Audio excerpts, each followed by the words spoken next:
Kakatapos ko lang kusot ng nilabhan, guys. Ngayon ay Akensi, meron lang akong share sa inyo, no. Shout out dyan sa mga nangungutang sa akin. Dahil Akensi ngayon, meme. May nangungutang sa akin. Tapos sabi ko, naku friend, wala akong pera dahil sakto lang yung budget ko talaga. Yung sahod ko ikot lang sa bill. Meme, ayaw maniwala. Sumamapata ang loob ni Madam.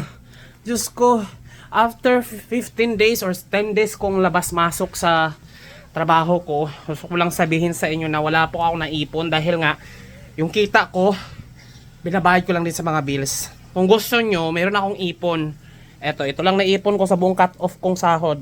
Ayan, oh. Yan yung naipon ko, oh.